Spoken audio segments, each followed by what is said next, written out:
You're in the dark, watching, wanting to look away, but you can't.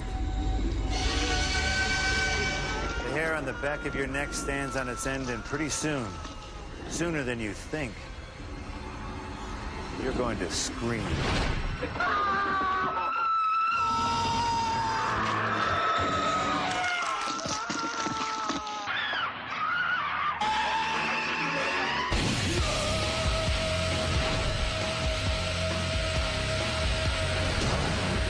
Masters of Horror. I'm out to get you. Come on, you can!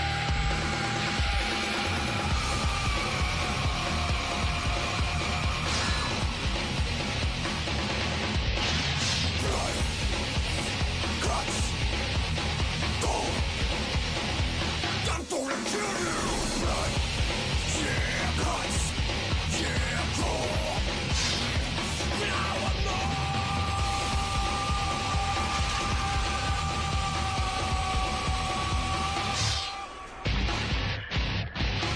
You're gonna die.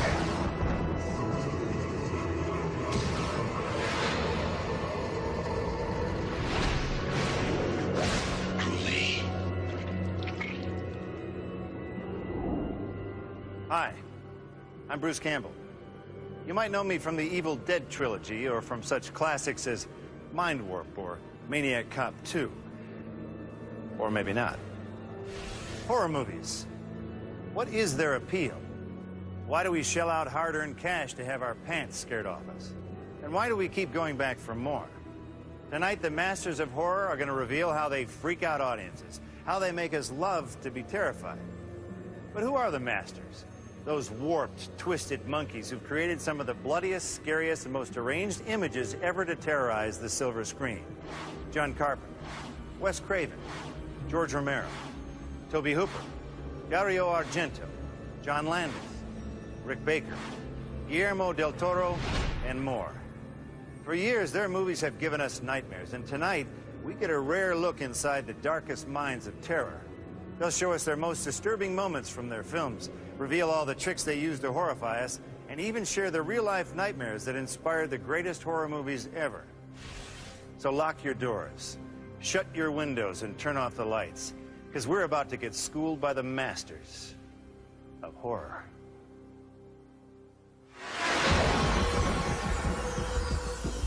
Why do people like to be scared? Some people like hot peppers, you know. Some people like roller coaster rides.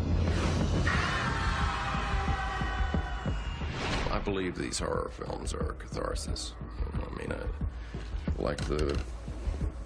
I think that, you know, I think we need to let off that energy. I think for the same reason they enjoy laughing at the movies or crying, because these are feelings and they need to be expressed. For a lot of us, it's an addiction. And you just get more and more refined and demanding. Well, I kind of agree with Stephen King, who said that horror films are rehearsals for our own death.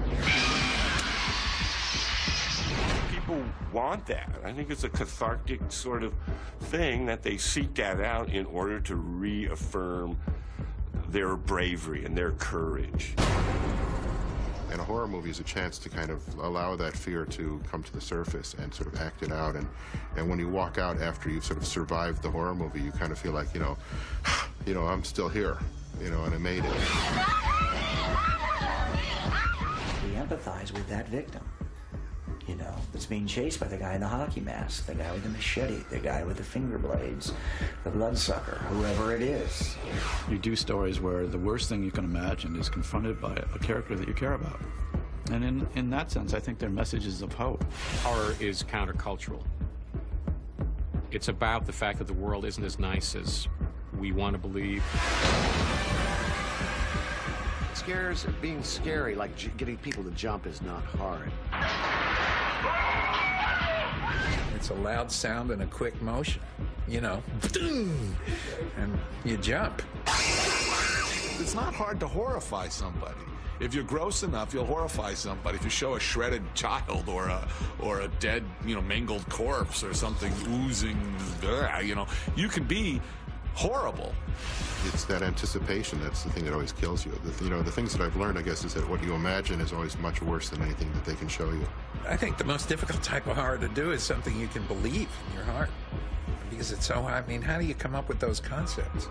Jaws is the perfect horror movie because who can deny it? Some people are afraid of heights. Some people are claustrophobic.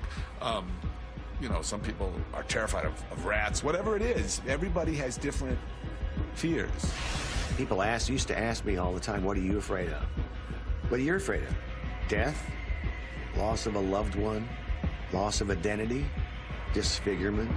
I mean, there's lists of things that are our fears.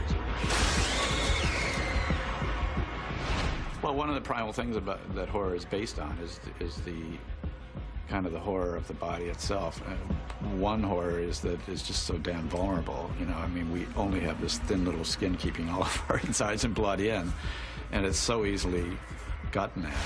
All of us are afraid of the same things. We're born afraid. It's the reason there's religion. It's because we're all scared of the dark. Where do the masters get their deranged ideas? What dark part of the mind do monsters like Freddy Krueger escape from? It's the stuff that nightmares are made of. But actually, the inspirations may be very real. Wes Craven knows that sometimes the truth is scarier than fiction.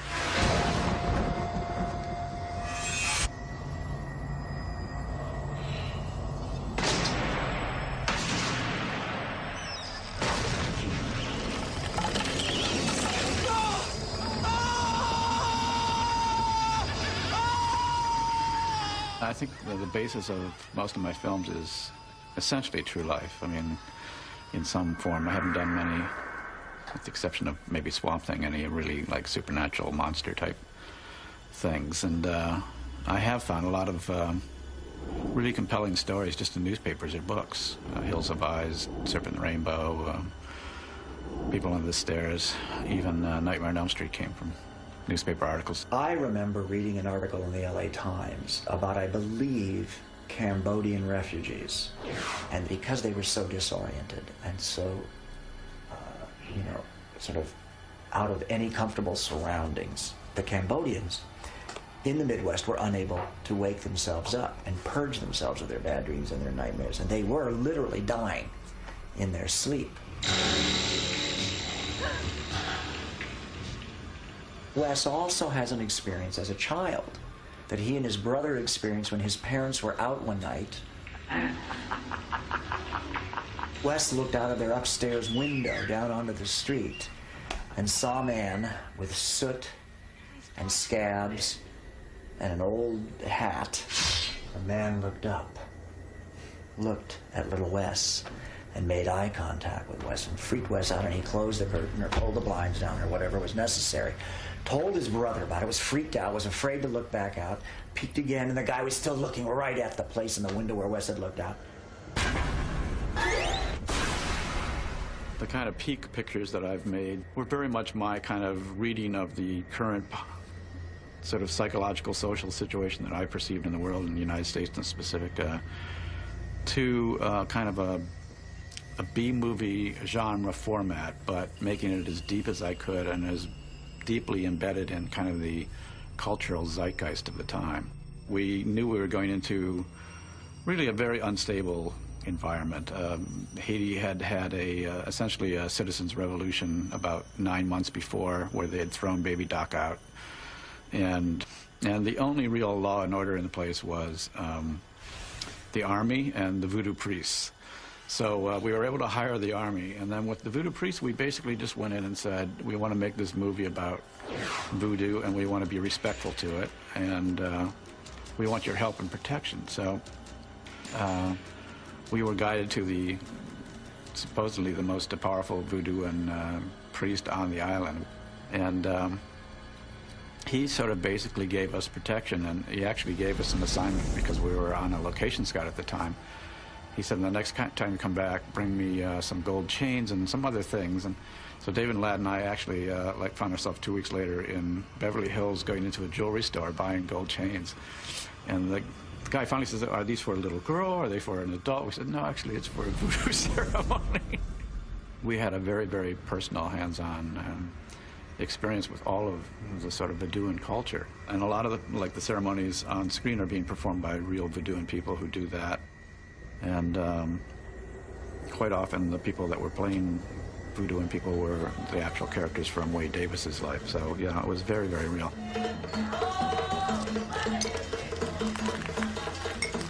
As opposed to the Hollywood voodoo, it is a whole religion, and they have ceremonies for, 90% of it is ceremonies just like Christianity or Judaism would be. And then there's this little sliver of voodoo that is involved with making, zombies, which is kind of a little splinter group. And they do all these kind of dangerous spells and create zombies. They're absolutely real, but they're not what most people think. They're not people that have died and been brought back, but they are people that have been poisoned in a way with a psychotropic drug called tetrodotoxin, I believe, tetrodotoxin, which is a very, very complex drug that makes you appear to be dead, but you have respiration and heartbeat, but it's very, very spare, to the point that a doctor, if he's not really looking for it, will miss it. And most people in Haiti, if they appear to die, they are buried quickly because there's not refrigeration or processing of bodies. There's two processes. One is they sort of knock you out and make you appear to be dead. You're buried, and then the person that did that to you, who knows you're not really dead, will let you wake up in the coffin, gasp for air, claw, suffocate. The last second they dig you out, because people are buried in very shallow graves there. And then they have a second part of the process where they give you datura, which is a very powerful hallucinogenic drug. And they just keep giving it to you and keep beating you and keep telling you that they're taking your soul until you literally, most of your neural circuits are burned out. So there you are, you're a person completely traumatized, you're convinced your soul is gone, and it's like somebody gave you 2,000 acid trips in a row. All of your relatives think you're dead, and then they just let you go. So here's this dazed, person, damaged mentally, goes wandering through the countryside, and the first person that sees them and recognizes, oh my God, it's the living dead.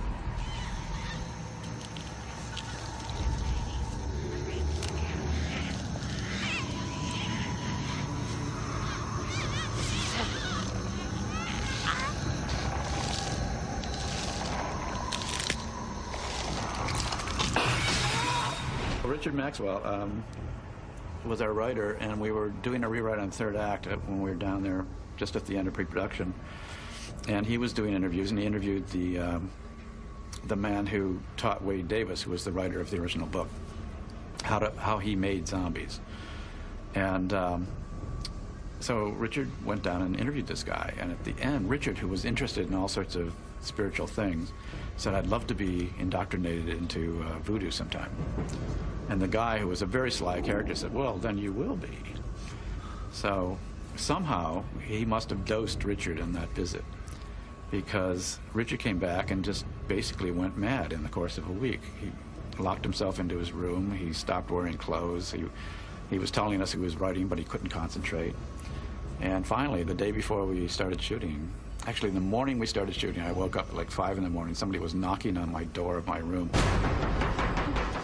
They'd come in over the rooftop and onto my patio. I opened the door. Here's Richard, dazed and haggard, unshaven. I looked down. All around his feet are cigarette butts. He'd been there for half the night. He said, I just wanted to wish you good luck because the voodooans and the producers are in league against me and they're going to kill me.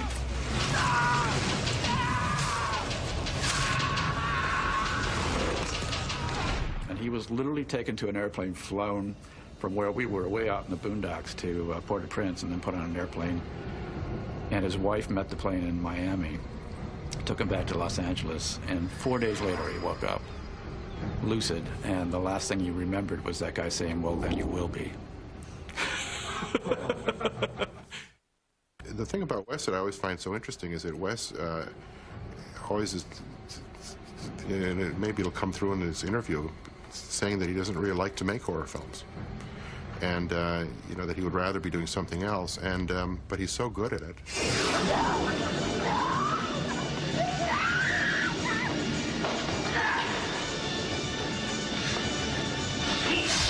I enjoy doing horror. I mean, it's not enjoyable to do something that requires intensity when there is a system set up to then attenuate that intensity. Then it's like, you know, all those months I worked to make it really intense, and I'm really excited about it, and then at the last minute, there's this anonymous group.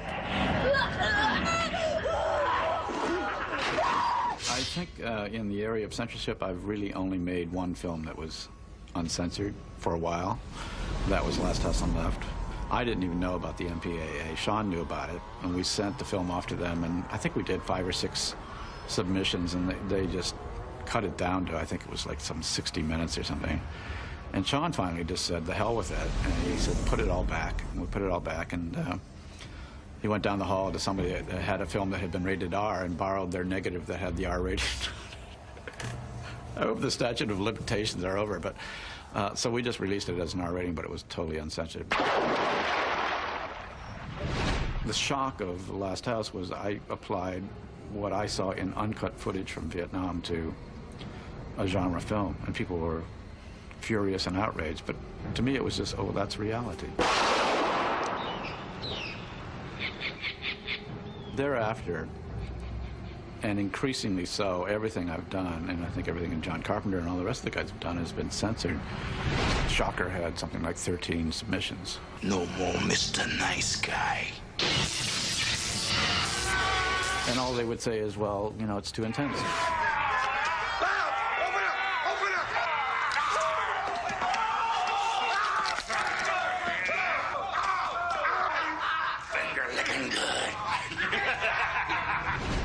So you have to take the music out, they say, or take the sound effects out, or whatever. So at a certain point, you feel like, well, if this is what I do really well, and I'm trying to do something intense, and these people are set up to make me not be intense, what's the point? What do you want? I want to hear you scream.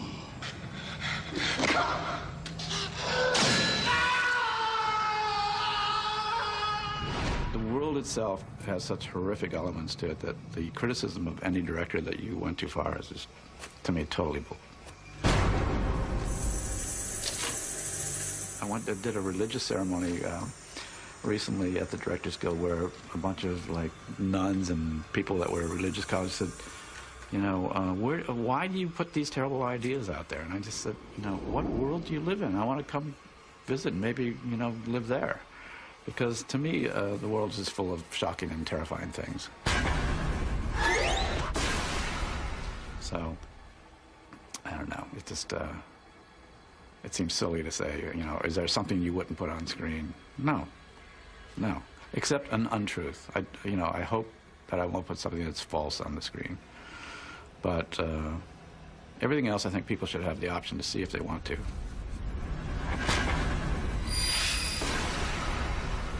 Do you remember your deepest, darkest childhood fears? Was it a monster in the closet or the boogeyman under your bed? For me, it was that hairy mole under Aunt Millie's lip. Oof. But there is no terror greater than what the imagination of a child can rattle up. And there's no one better to tell us about the horror of innocence than Guillermo del Toro.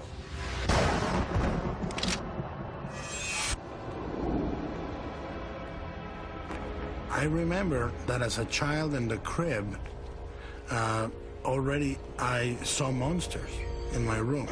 We had one of those 1960s shaggy rugs, you know, and I used to wake up in my crib and look at it and see a sea of green fingers instead of the green fibers of the carpet moving, and I couldn't go to the bathroom, and I started peeing on my crib, and my mother started punishing me. One night, I got up on my crib, and I said to the monsters that I saw in the closet and on the carpet and all around me, I said, if you let me go pee, I'll be your friend forever. And the next night, they were not there. And I've been peeing normally ever since. But I became the friend, so it's a deal.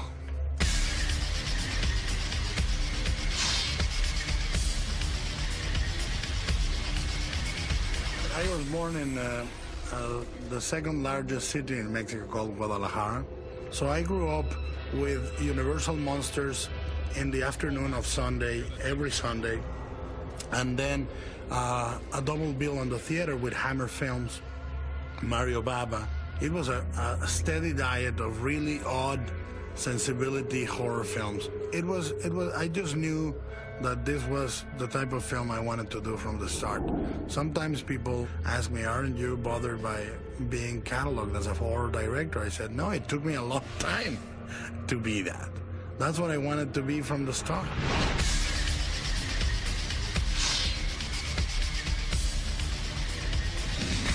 Since I was about 8 years old, I grabbed my dad's Super 8 camera, and I started doing movies with my toys, all action sequences, kind of like Blade 2 with a low budget.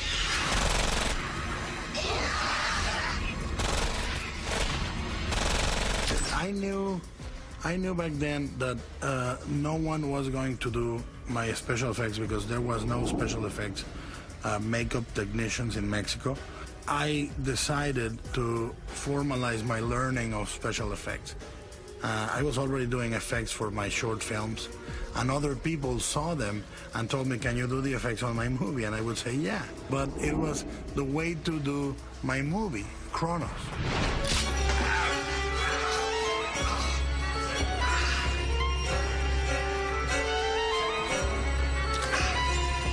It took me 8 years to make the movie, but during those 8 years, I put together little by little a workshop that could handle the effects. And sure enough, when we did Kronos, we were still probably the largest company doing makeup special effects in Mexico. And we did it, and then I closed. I closed the shop. I remember reading about the Mexican vampire and thinking, I'm going to invent a different one. I'm going to come up with a different type of vampire than this. For Kronos, what I wanted to do was to basically create an origin for a vampire unlike anything you've ever read or heard about. It started actually as a story of a granddaughter fearing that the dead grandfather would return. And then, in the middle of writing it, my own grandmother got sick and was bedridden for the next 4 or 5 years and eventually died. And I started saying, what if the granddaughter accepts him, no matter how bad he looks? No matter if he's rotting away and he is half stapled together. And that gave birth to the movie as it is. To me, Kronos is a love story between a granddaughter and her grandfather. And it deals more with what it is to be alive than what it is to be immortal. The granddaughter in Kronos is basically me, and the grandfather is my grandmother. And the idea and the episodes behind the children's story in Devil's Backbone are all things I lived. I lived through Jesuit school, a male Jesuit school, which is the equivalent to prison life in Mexico. And at the age of 12, more or less at that age, I heard a ghost. I heard the ghost of my dead uncle whisper and sigh really close to my face, about a foot away from me, in what used to be his room. ¿Quién eres?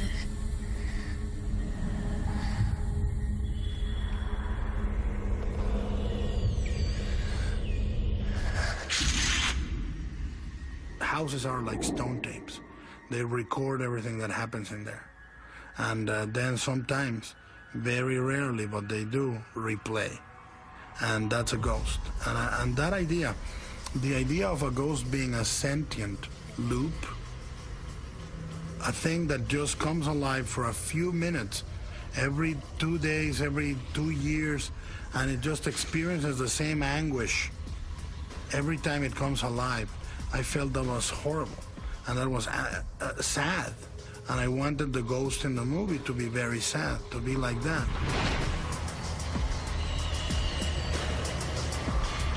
The best witness you can have for anything is a child, because it's a non-judgmental, fully emotional character. I remember finishing Mimic and really wanting to almost come out for a breath of fresh air. You know, and Devil's Backbone gave me just that. And Devil's Backbone allowed me to go into Blade 2 and fully enjoy Blade 2.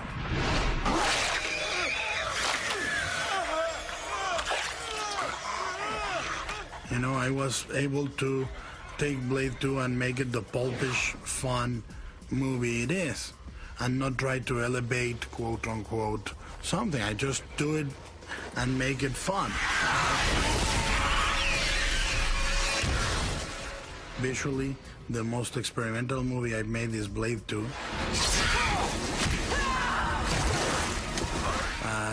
I enjoyed experimenting with new techniques, new type of camera moves, and crazy patterns in the color palette or textures, and just had a blast. And I'm really looking forward to the next one, which is Hellboy.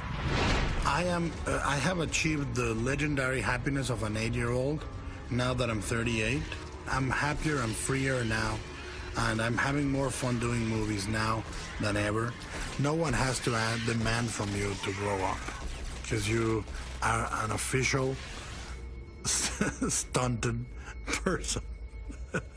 You know, you are frozen in childhood.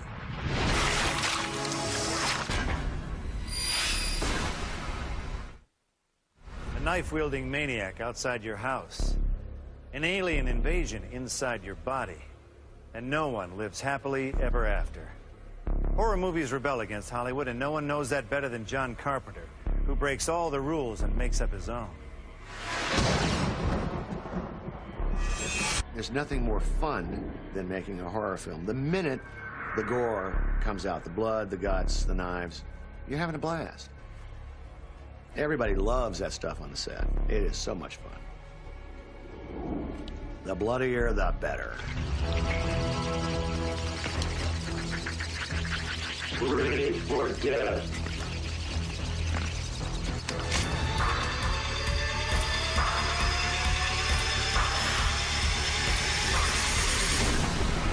There are only 2 horror stories that you can tell. I mean, there's 2 basically templates of a horror story. And very quickly, I can illustrate them. If you imagine we're all sitting around a campfire in the old days, and the medicine man is standing there. And we're a tribe, and he says, let me tell you where the evil is. It's out there beyond the darkness. It's the other tribe. It's the beasts in the woods. That's the evil. That's one story. The evil from outside. Same situation. We're in a circle around a campfire. The medicine man or the holy man stands up and says, I'll tell you where evil is. It's right in here. It's in our human hearts. It's in us. That's evil on the inside. 2 stories. I met this 6-year-old child with this blank, pale, emotionless face and the blackest eyes, the devil's eyes.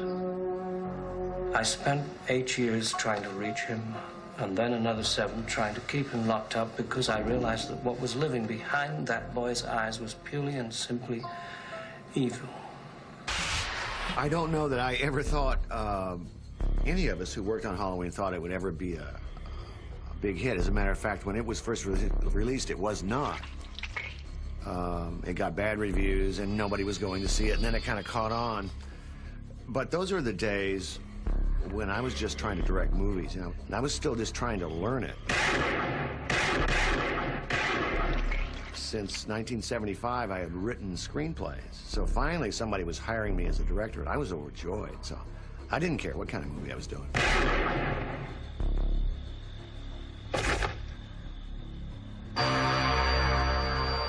When you make a film like that, well, when anybody makes any kind of film that's a success, you get typecast. And at first, I think because I was young, I probably rebelled a little inside against it. But finally, I came to accept it and enjoy it. It's given me a whole career. I love John for his, you know, John's always in the batting cage there, man. He's always hitting them out, you know, and trying his damnedest. I mean, I love some of it. I think it's wonderful. They Live, I think, is maybe one of the most underrated films ever, maybe. I have come here to chew bubblegum and kick ass. And I'm all out of bubblegum.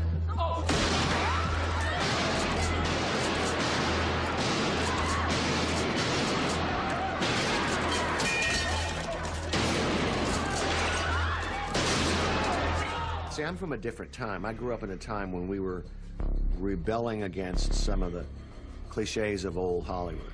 The happy ending, the hero and the girl live happily ever after. You know, we got a chance, and I think it's completely different now. We got a chance to experiment and do different things. But then the audience began to not like that anymore. They wanted their certainty again.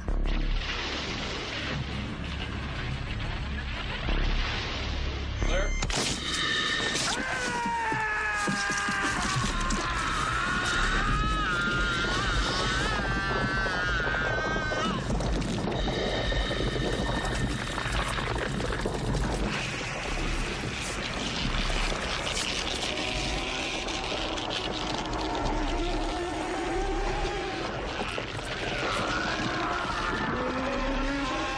What's interesting about The Thing, the criticism of The Thing, all I can do is look at it from the inside and listen to what other people have said. It was too vicious.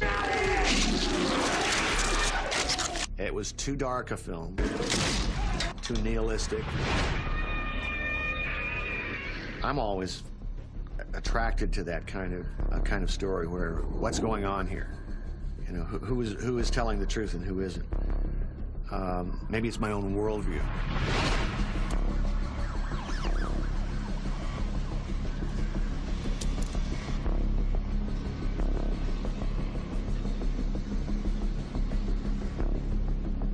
One of the criticisms on me was that I had violated the sacred oath of Hollywood, which is that if you're going to make one of these terrible kind of awful horror movies or movies that have to do with blood and killing and horrible things, you don't show too much.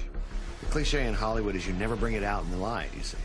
And that way you're kind of exempt from the pornography of violence that people will accuse you of. Well, I didn't do that. None of us did that. We brought it right out in the light.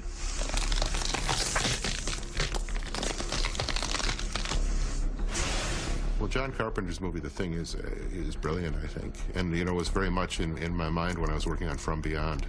I mean, that was the movie that had really kind of shown what was possible using mechanical and makeup effects, you know, taking them as far as you possibly can. So a very, very hard act to follow.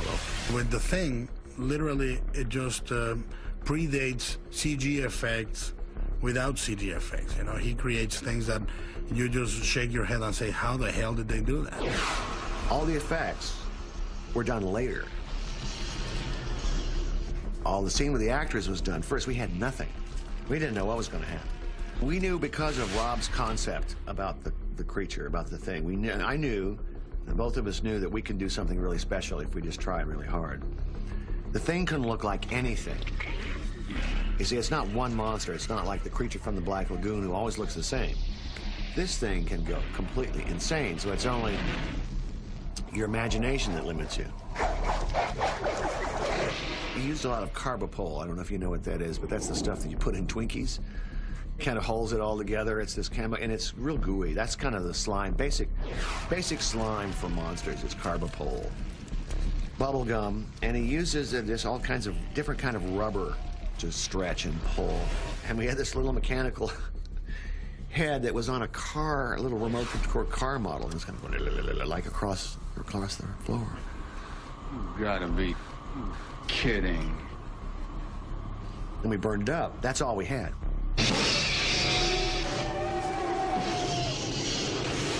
So you have to give Rob Bottin and Dean Cundy a whole lot of credit for shooting this stuff. And all of us really worked hard to make it look as realistic as possible. Because in essence, it's all rubber.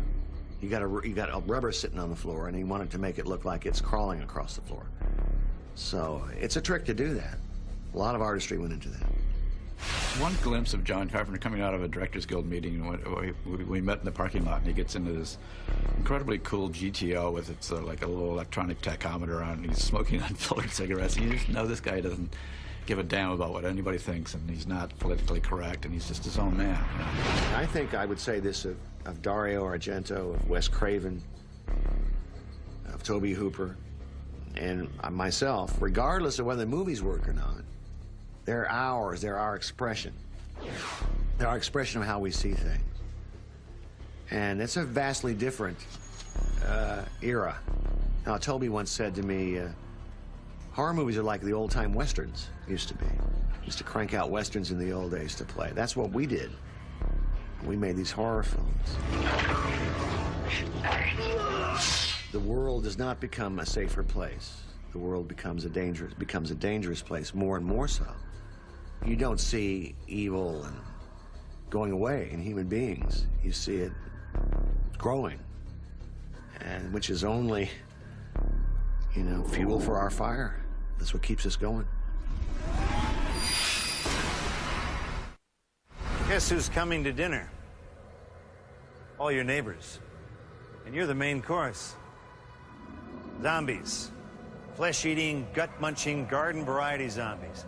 No matter how many times you kill them, they keep coming back for more, don't you? More than any other master, George A. Romero used these flesh-eaters as the genesis for bringing horror closer to home and gave it a face we all recognize. Ourselves.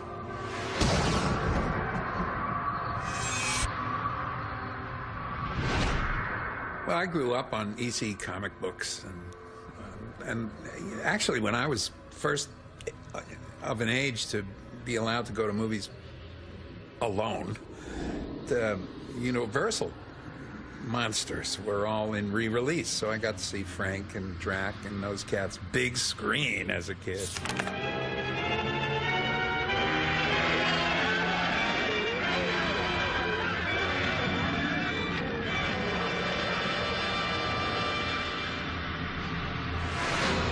I can't even imagine that I created, you know, a creature of any kind. I don't see it that way. I mean, they're zombies. They just happen to, you know, be white. They don't work in a cotton plantation. They're blue-collar monsters. George Romero was a big influence on me because of, I think, Night of the Living Dead. That was a transforming film. Like Psycho, I think, is the beginning of the modern horror movie. Up to then, you had Universal horrors, and you had a lot of Hammer movies, but Psycho came along, and bango, everything changed. And then George transformed it once again in 1968, 69 with Night of the Living Dead. That was an amazing film. He invented a whole world.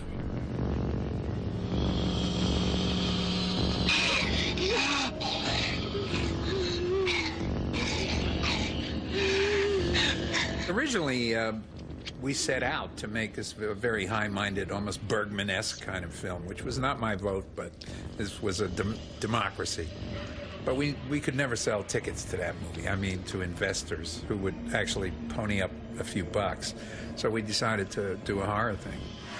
I always wanted to do it. And then of course, after Night of the Living Dead became Night of the Living Dead, I fled. You know, I said, oh, man, I'm going to get stuck here. And even though I love it, I didn't want to be stuck there. So the next couple of things I did were not, you know, all the way flat-out horror things. The second one was a romantic comedy. Romero, most of the time, is doing social commentary, you know, and I think his Living Dead movies are fantastic commentaries about society. All right, Vince, hit him in the head, right between the eyes. With the original Night, it was late 60s. We were all involved in, you know, in social criticism of one kind or another. And so I think those attitudes all crept in. I mean, we lived in that farmhouse. We would hang around at night. It definitely crept in, and we talked a lot about what does this represent, and the fact that it was purely an accident that the lead role was cast with a black actor who happened to be a friend of ours who was the best actor available to us. That gave it some power, which, you know, it didn't go unrecognized by us, but we were out to make a horror movie.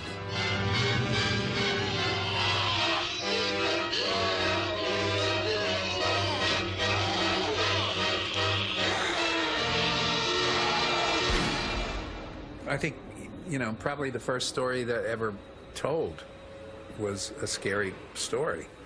And so often they're parables, and they have deeper meanings, and, you know.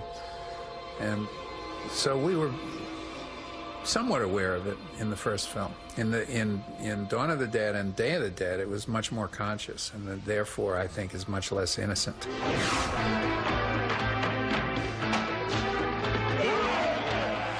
fact, it's that lack of innocence, I think, that if anything, bothers me about those films. You know, once you're aware of it, it's pretty hard to put it in the back of your mind and work the story solely for its own.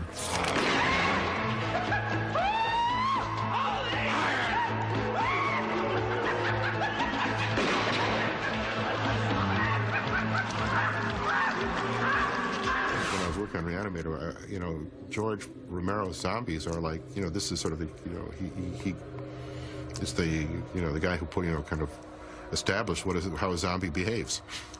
You know, you can't think of zombies without thinking of George Romero's zombies.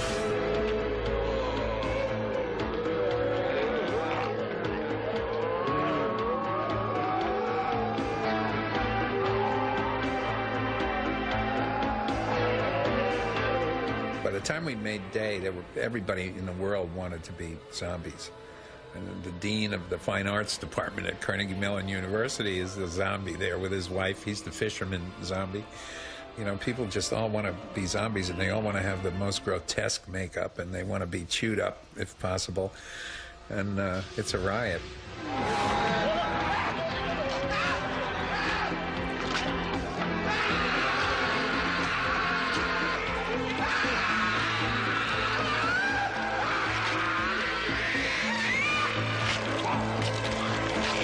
I won the Saturn Award for Day of the Dead. That's the only award I've ever won for special effects because of the realism of it. I didn't feel a need to top, with each film, top the last one with the gore. We were better able to execute the stuff. Tom had learned, and the cats knew how to do it. They'd mixed up some blood that looked a little more real.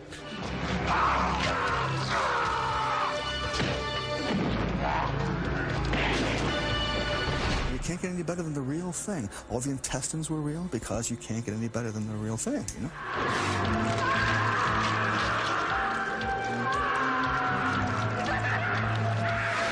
I think we were all learning, and, you know, gradually we're able to improve the effects. Tom came up with some really ingenious effects in Day.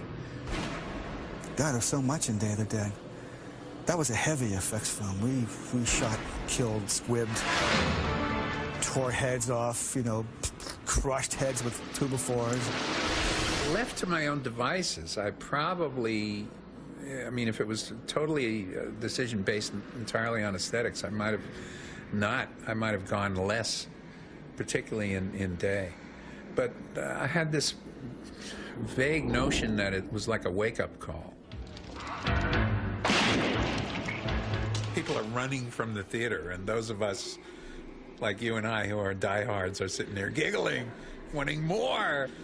Do it to me. I love George's Dead movies. He struggles with how the Hollywood system doesn't trust it and hates it. And I feel bad because I was the one who encouraged him to come here. I said, yeah, they're not so bad. He came here and said, yes, they are. Well, I think a lot of people don't get what I do sometimes. I don't know that it's a misinterpretation, because they're looking at it, you know, a distribution executive is going to look at a film with completely different eyes than a member of the audience, or than you or I, or a filmmaker particularly. You know, they're looking for, you know, they want to watch the movie and be able to imagine the poster instantly in their minds. And if they can't see the poster, you know, then how am I going to sell this piece? And that's happened to me a lot. When I was trying to pitch the new zombie film, they said, what's it about? And I went in and I would say, well, it's about ignoring the problem. And they would say, yeah, but, I mean, what's the story? What are the characters? And I'd say, well, you can do it 50 different ways, you know. They don't want to hear that. And basically it's about ignoring the problem, which I don't know that anybody is doing after September 11th. We're starting to ignore the problem again. I had this conceit. that the first one was 60s, the next one was 70s, the next one was 80s, and I wanted to do one for the 90s. And really, the script that I wrote is more 90s than, you know, certainly pre-September 11. And so I feel I have time, you know, to absorb what the new millennium brings us, or the new decade brings.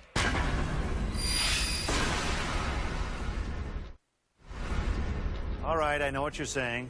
All this fancy talk about horror movies is neat and all, but when do we get to see the monster? Well, you're in luck, you sickos. Horror may come from the imagination, but the monster comes from a warehouse in North Hollywood. And it's the masters of makeup that bring them to life. Now, one of the greatest monsters ever was created right before our eyes in John Landis's An American Werewolf in London, a movie that sparked a revolution and showed us like never before that horror was indeed changing. My generation that got interested, people like Dennis Murin, who now runs ILM, or Rick Baker, these guys had a love for the genre. And there's this weird change. It starts in the early 70s and works its way through, which was, you always saw these low-budget movies, but they were pretty well scripted, pretty well acted, pretty well directed, until you cut to the bad rubber monster, because they had no money to spend on that. Or you'd cut to the rocket ship, which would go, you know. Then starting in the 70s, New World Pictures and stuff, suddenly with people like Rob Bottin and Rick Baker and you know, these new, I'm trying to think, Craig Reardon, there's so many of them. Phil Tippett. I mean, these incredibly craftspeople coming up. You had this weird thing, which was bad movies, poorly made, but fantastic monsters. The monsters were great. The rocket ships were so slick, you know. It was just weird. And now, because of Lucas and Spielberg, the Jaws and Star Wars phenomenon, suddenly B pictures are now A pictures. Now, there is no such thing as B product. It's all crap.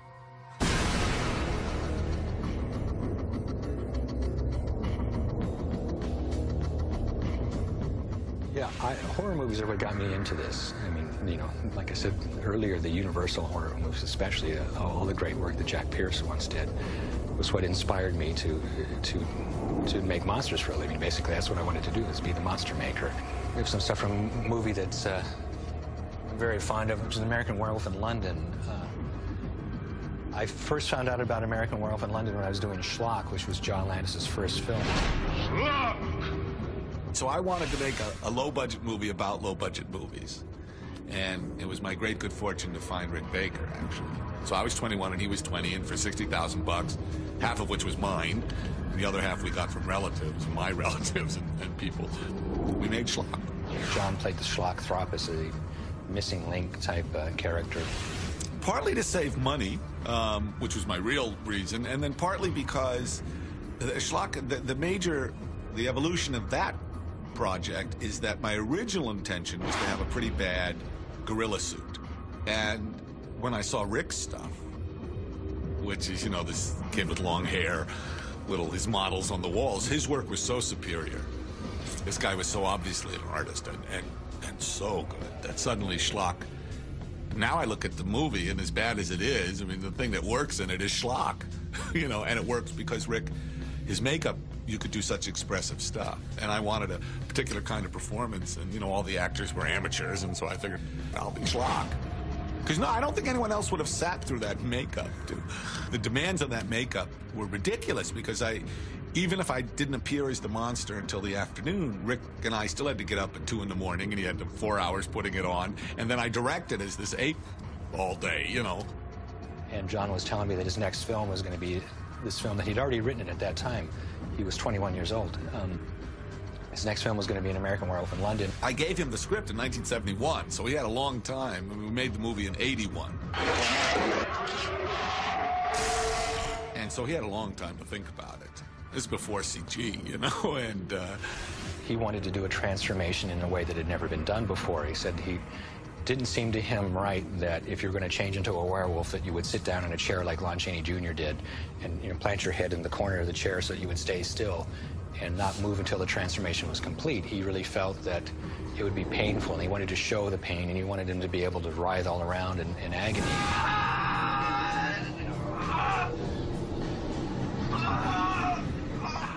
it was very difficult what I said, what I wanted for Rick, which was that in the script it's specific about how painful it is. It's not a pleasant experience. Also that it be in bright light, harsh light actually, which is very unfair to a makeup. And so he said, so figure it out. So I said, okay, cool, because I've always, you know, the Universal horror films always, you know, it's what started me in the business. And I always liked that transformation stuff, and I loved werewolves, so I couldn't wait to sink my teeth into this one. And we ended up doing what we called change-o heads and change-o hands and change-o backs for the transformations, where we actually made, this is the #2 change-o head. We had a head that resembled a makeup that David wore. And this head had little, like, pneumatic rams that would actually push forms out and push the muzzle forward and the cheekbones, and it would actually physically change shape right in front of the lens. There were no opticals involved, which made for a kind of a disappointing shoot. We shot this in post-production. We finished the whole film. They had the wrap party, and then the next day we filmed the transformation with a smaller crew, and it was really, you know, we'd get the camera set up, and John would say action, and they had to go, okay, cut. And he goes, oh, I think we got that, you know. And it's like, you think we got that? We spend months on this, and that's it, you know. So.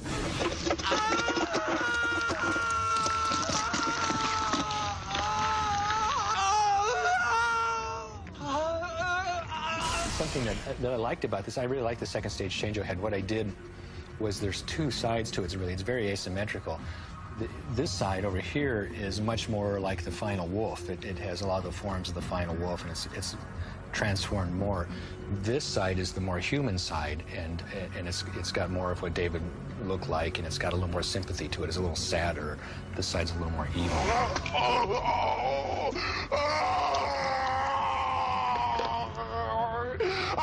And this is one of the, I think we made 3 or 4 heads for American Werewolf in London. This is one of the wolf heads. John Landis wanted the wolf to be a you know, demon dog from hell, basically. He wanted a 4-legged wolf. I was really pushing for a biped wolf, a 2-legged werewolf. Yeah, I wanted the werewolf to be 4-footed. I wanted it to be a big wolf monster. It just was really ferocious looking, and it would just, you know, be like this. You know, that Rick or whoever, Elaine, whoever was working it, like Rick would be holding it, and all he had to do was go like that, and you'd go, ah! You know, it really had tremendous life, and it was great. Rick and I disagree totally, but I think I showed it too much. I was very enamored of his work. I thought it was great, and I think I showed it too much, but he doesn't. This particular head we used in the sequence in the moors where it first attacked Griffin Dunn. And it was like in the middle of the night, it was freezing cold, and I'm puppeteering this head. It's got like this big kind of scissor thing inside that makes the mouth work. It was essentially basically a simple puppet, you know, but he's beautifully sculpted. The very first take, Griffin really got very into attacking, you know, fighting with his wolf. The very first take, he grabbed onto the side of his face and completely pulled the foam rubber skin off the skull. So I'm out in the middle of no place, freezing cold, had to repair the damn thing. So the next take, I got my revenge on Griffin. So when I was puppeteering the thing, I was beating the shit out of him, basically, you know, so.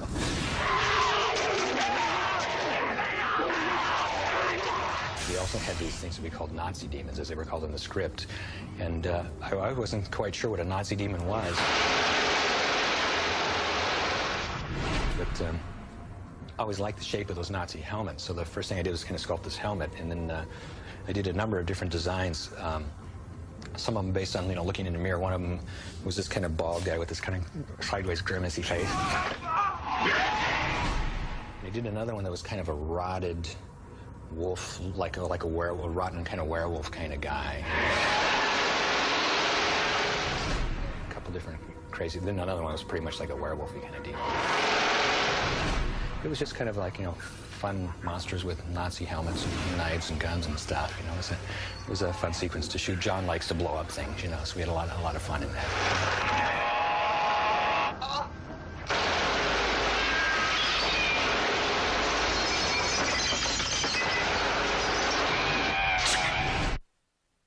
You know, funny thing happened when we did an American Werewolf in London and did that transformation.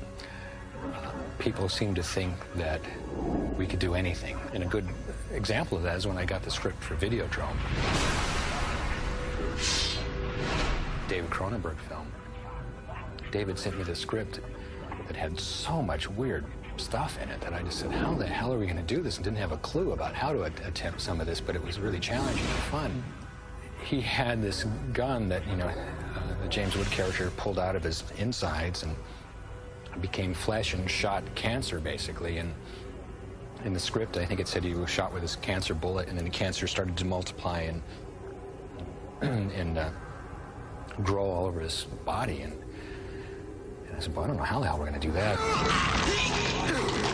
So we ended up making a rubber likeness head of the actor that played Barry Convex, and had these hot melt vinyl cancerous tumor things that we puppeteered with our hands. And it was basically, we were under the floor operating this puppet and shoving this stuff up through and moving it around as he you know, was shot by this cancer gun.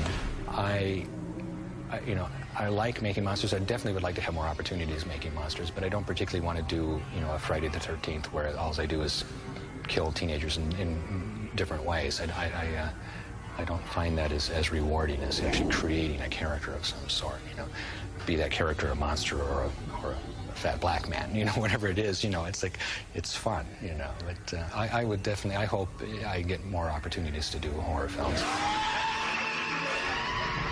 Whatever happened to Rick Baker, anyway, you know? It's too bad, because he was talented. They say beauty is in the eye of the beholder. But for our next master, beauty is in the eyeball itself. Italian master Dario Argento has terrified audiences worldwide with some of the most spectacularly gruesome kills ever to be captured on film. Argento has mixed a potent palette to elevate horror into an art form, turning violence into perverse beauty. As far as I'm concerned, Dario Argento is in a whole different category than other horror directors. I mean, it's hard not to like, you know. It's hard not to like the colors and to get drawn into his atmosphere. It's almost like you're being pulled into a painting. Dario's movies are like bad dreams. You know, his movies have a very dreamlike quality, and they don't follow the rules of real life at all. He has a fusion of visual style, which is totally unique and all his own, story and music and mood that transforms his movies into something I don't think anybody else can do.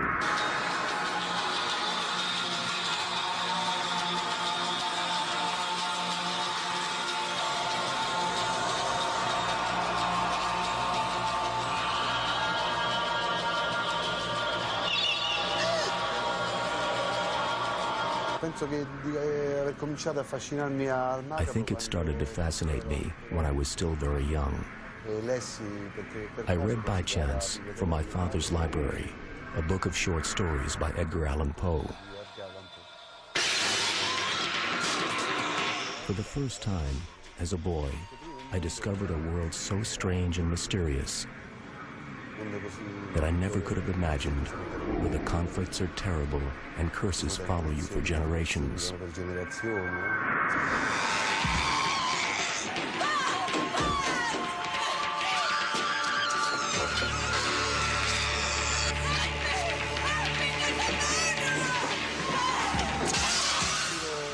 I come from a cinematic family. My father made movies. My mother, too, was in the movies. Of course, they liked a more traditional type of cinema, the classic cinema. They saw this predisposition of mine for the fantastic, horror, mystery genre, and it was censored by them. They saw it as a flaw in my character, and they tried to change it. Anybody who doesn't understand his work, watch Suspiria and forget the story. His stories make no sense at all. It doesn't matter what the story is. All of a sudden, you're in this, where am I? What world is this? That's where he takes you. I think atmosphere is created when you shoot a movie. It gets created also when you think, but then it must be followed. You plunge into the project. Everybody, actors, technicians, they all have to enter into the spirit of the project. I explain it very much in detail. There cannot be a dissonant voice. The movie must have one style. If he does not agree, he better leave. They must participate in the project. The project is my movie. But everybody has to bring their potential to this project.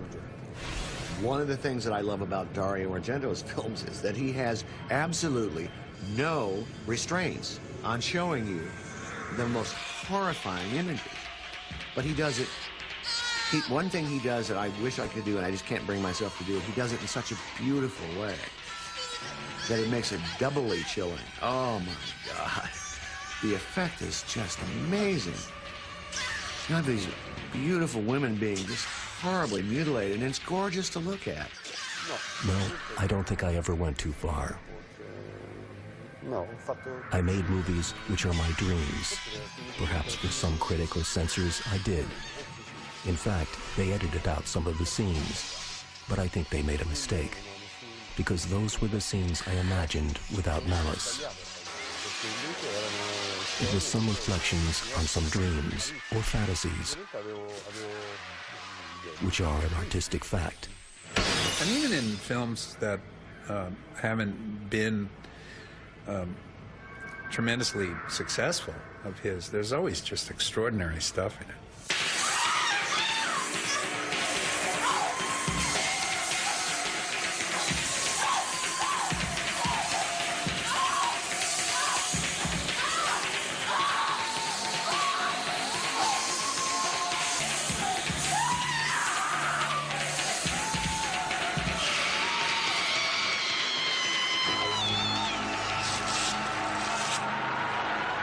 He's a guy that goes for the fences, man. He and Carpenter, just go for the fences and forget about it, So if you strike out, cool, but you might hit a home run. There is an interest in this world which emerges as an alternative to ours. This is what scares us. The ghosts, all of these things. The dead who come back. The crazy people. The killers who nobody knows why they have to kill. It's a big pot in which there are many stories. It's an extremely vast area. There's so much to tell. I think 5 lives would not be enough.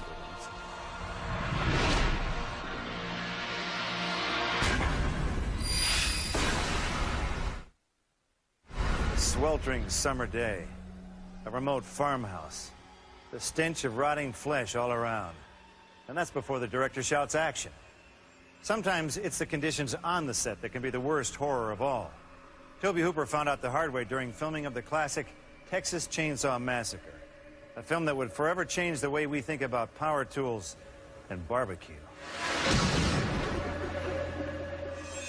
When I saw Texas Chainsaw Massacre, I think that's really a scary, very funny, by the way, but really a scary, scary movie. One of the movies that had a practical impact in my life was Texas Chainsaw Massacre. From that moment until 4 years later, I didn't eat any meat. I became a total vegetarian. And then one day I ate 3 chickens in one single sitting, and that ended. The horror genre had gotten kind of boring. And also I loved the genre, and I wanted to see something that gave me my tickets money's worth. And I figured I was, paying, I don't know what, $2 a ticket, $1.50 a ticket, whatever. And I was getting about 10 cents worth of scare. A friend of mine suggested that I go to the student union and see this black and white movie that was getting quite a lot of response, and it was Night of the Living Dead.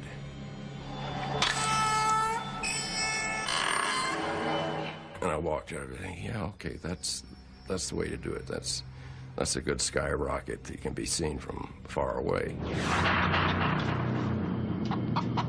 So I was Christmas shopping, and and I was in the hardware department. It was something like a Sears store, and God, I hate crowds. I hate them closing in on you, and so they were closing in, and I was kind of like freaking, you know, just wanted to get out of there, get out of the crowd.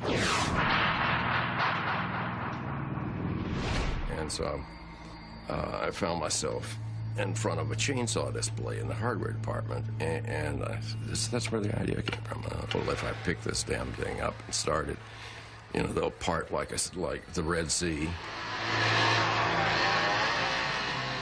and I can get out of here.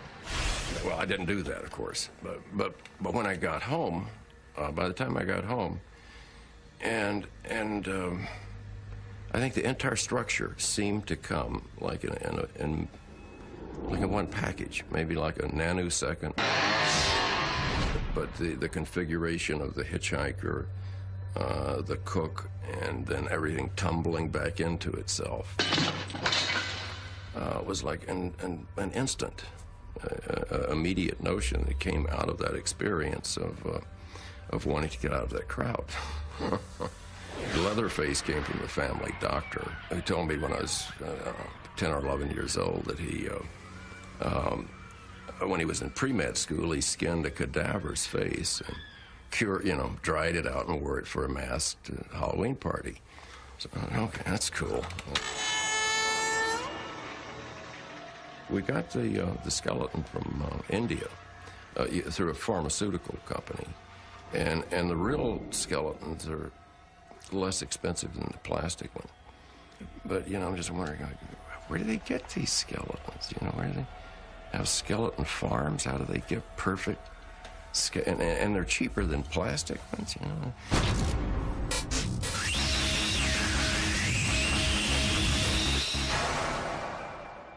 It was in August. It was like 110, you know, every day. And we would tent the house, you know, to shoot, you know, night for day. And then it was like 120 degrees, and the props weren't cured yet, and they would start, you know, vaporizing as they dried up. And but there was an atmosphere. We were living it, and we were in that August Texas heat to the point that it was. It was real. The heat, the atmosphere, and it was such long hours that one definitely blurred into the other. We shot for 4 solid weeks, 7 days a week, 12 to 16 hours a day. And after a while, we were just zombies. We were so burned out. I think it shows in the film. If you've tapped into the spirit or the nerve or whatever this thing that comes up, if you throw a net over it and capture it, and you're in there with the demon, it's in your life, and you take it home with you, and you bring it back to the set. It crossed over from acting into that, and at the dinner sequence, when I'm poking her and hitting her, it was real. Yeah, it wasn't that I didn't like Marilyn. It was just like, you know, been up for a long time. And you get a little crazy because you're being asked over and over and over to do crazy things. And I just had to make sure, you know, everything's safe. I mean, everybody is, you know.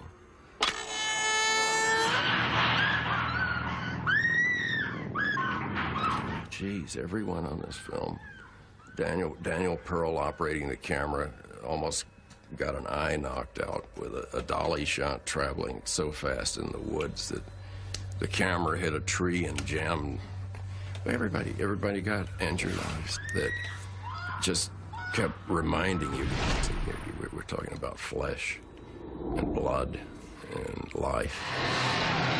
I could barely see out of the mask. I could see only directly in front of me. I had no peripheral vision at all, so that made the chase sequences very difficult. Gunner's mask had ridden up on him, and he was with a chainsaw, and he, you know, and of course now we're doing a long shot, so the cast and the crew are all like, you know, 50 yards away, and the perspective, you could see it plain as day, where he's getting closer and closer and closer, and he doesn't realize it. He's about to cut her in half in real time, and everybody's going, ah, ah, ah, And Gunner's meanwhile thinking, I'm really doing a good job. Boy, they're yelling for me and egging me on.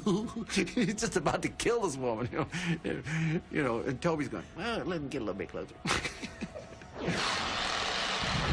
My favorite scene to shoot was actually the dance at the end. I just started swinging the saw and kind of stamping around. And then I noticed, they cleared everybody away, and I could barely see out of the mask. And I noticed that there was the cameraman standing there with the camera on me, and Toby was standing behind him. And then they would move around me as I moved. And at one point, I had sort of swung the saw, and I realized that Toby had ducked. So the reason it was such a pleasure to do that scene is I started swinging the saw at Toby. I was imagining that I was going to kill Toby with the saw. So it was with great pleasure. That's when I started really dancing around and spinning and swinging that saw, was that I wanted to scare them with what I was doing. I wasn't angry at Toby. I thought he was great. I think it was just the frustration and the sort of, just the desire to do something back, you know, after suffering for 4 weeks of shooting.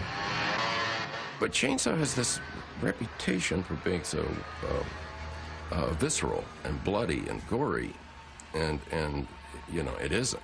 And I mean, the blood's there; it's dried on the walls, and the girl on the meat hook. When I pan down her body to show the wash tub underneath, it is obviously to catch, you know, a lot of fluid.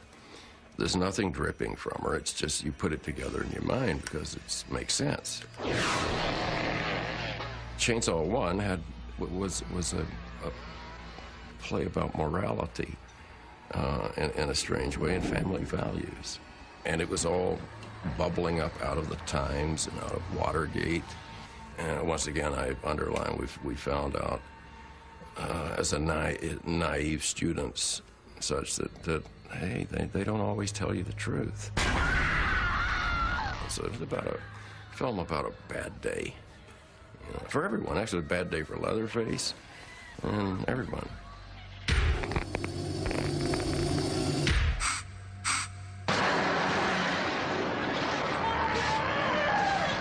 The spot that we shot Chainsaw 1 on is now Dell Computers. And the house, they moved it to another little town and turned it into a restaurant. But just a house, but without any reference to what it is. I would have taken it, I would have turned it into a barbecue restaurant straight away, and it would have been fun. The remake idea has been around about 3 or 4 years. I got a call from the casting people because they were interested in having me be in the movie. And the first thing out of this casting person's mouth is, this is a retelling of this film. Now, this time it's going to be a dark psychological horror. It's not going to be a bloodbath like the original. And I thought, have you ever seen this movie? I wonder if they get it, and I wonder why they need to remake the film. Why do you need to remake a movie that already did its job really well? If it's successful and becomes a classic, it's going to be remade. And I have kind of you know, had to been a little philosophic about that, and it's a fact. You know, it's a fact. It's you know, they remade Frankenstein, remade Dracula, but still there's only one original.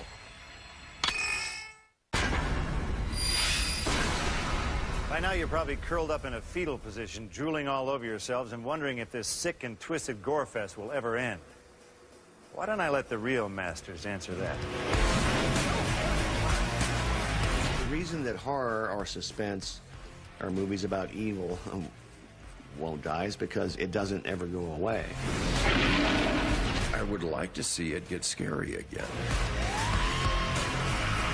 I would like to see people scream again. A genre film can become a classic if you really put your heart and soul into it, not just in the production, but in the depth of it. The fact that you can make images that are essentially really great metaphors for things. You know, horror films, I think, deal with our fears, and I think everyone has a need to, you know, express them. And it was very interesting to me that after 9/11, the most popular movies were horror films. Is less more? No. I mean, more is more. I mean, anything worth doing is worth overdoing. They've always underestimated horror fans. They always go, look, these people are idiots. Just kill more people, have more blood, have more gore, have more effects. That's why they're here. And that's not really the case with a lot of horror fans. The reality's horrific. You know, monster movies are controlled and fun.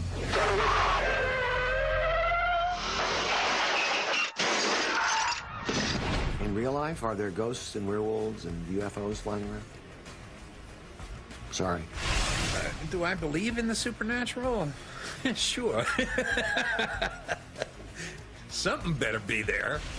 In part, I believe in it. The rest is just the product of charlatans. There's no doubt that there, to me, is real. The ghosts are real. The supernatural exists in one place, the arts.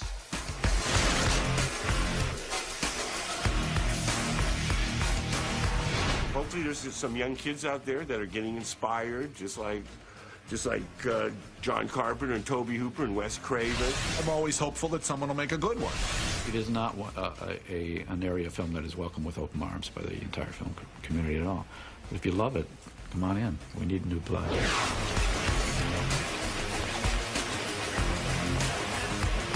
Get back to studying the old films. What worked in this? Maybe they should just sit down in front of Psycho or Texas Chainsaw Massacre or Night of the Living Dead and take notes. Why does this work for 90 minutes? Why is it all killer and no filler? Someone will find that other closed door in that dark room in our head, and they'll open it. What's that? You still want more? All right. You asked for it.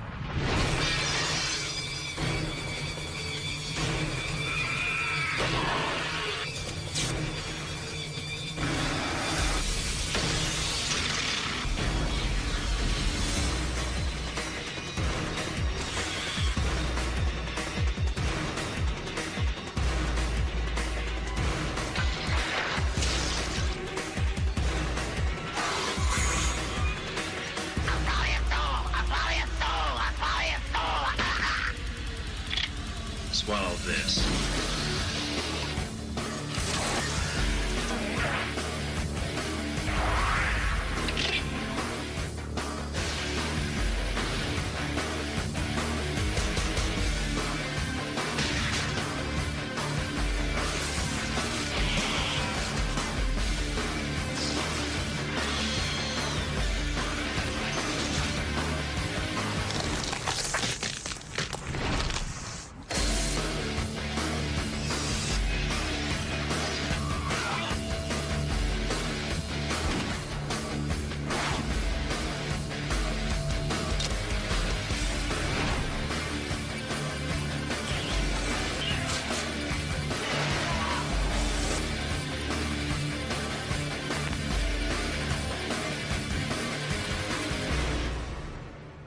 Party's over.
So remember, if you find yourself being chased by a knife or chainsaw-wielding maniac, or stranded on the moors during a full moon, or even walled up in a cabin with the forces of evil coming at you from all directions, just keep telling yourself, it's only a movie.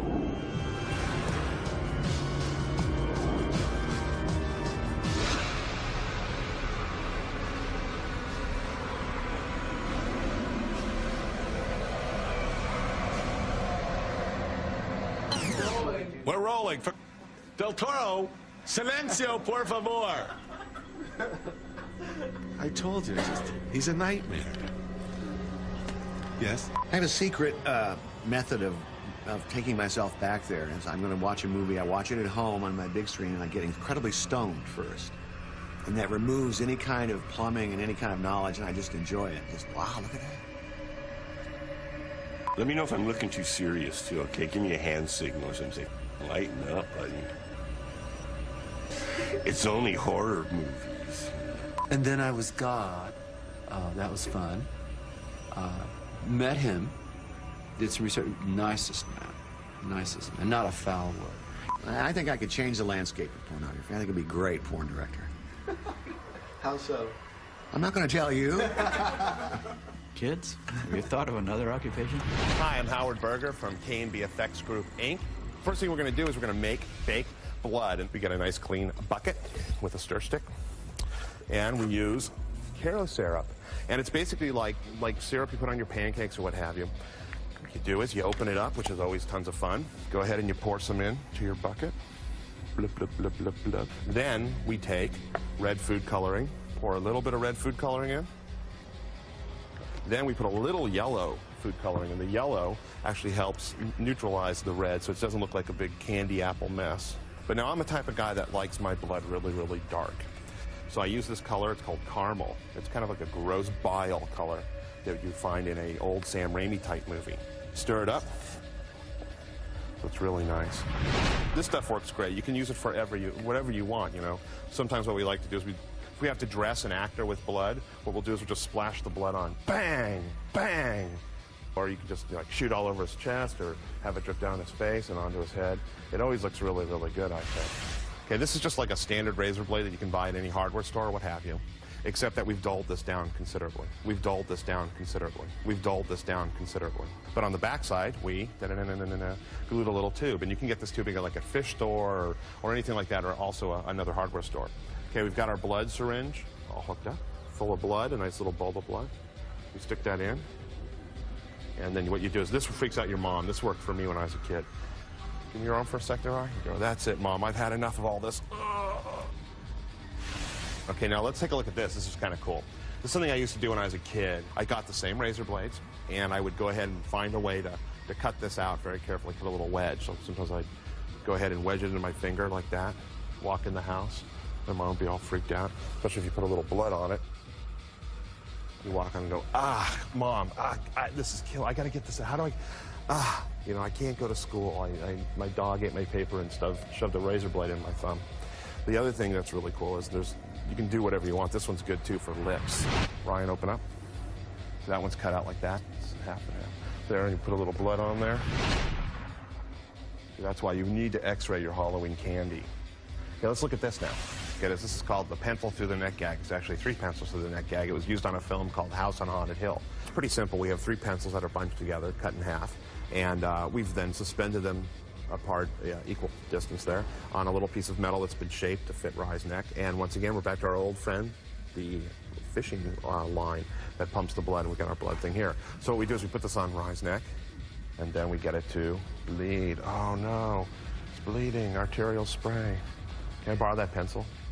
Let's look at some more stuff, which actually we should do guts. What we do is we make these out of gelatin. These are just gelatin, and you can use Knox gelatin, which is like a gelatin you can buy at the grocery store, and you mix it up and makes it all goopy, and if you put a little glycerin into it, it's awesome. Now what I'm going to do is I'm going to have our friend Rye hold these guts, but actually these are dry, so let's get some wet guts, okay? Or else they just don't look right. Look at that. That looks great. There you go. Happy birthday, and don't say I never gave you anything. The other thing that's really cool is this stuff called Nurnies, okay? This is just latex. If you get some liquid latex and stipple it out, just kind of brush it on with a brush or a sponge, and then kind of rough it up as you're pulling it up, you get this really cool stuff, and then powder it down. But if you go ahead and you bloody it up, it's good for like zombie pullage. Like we use this a lot on Dusk Till Dawn. Just snaps away and looks really cool, and also it's really good for dressing. It's a lovely necklace. We will dress you up nice. It's lovely.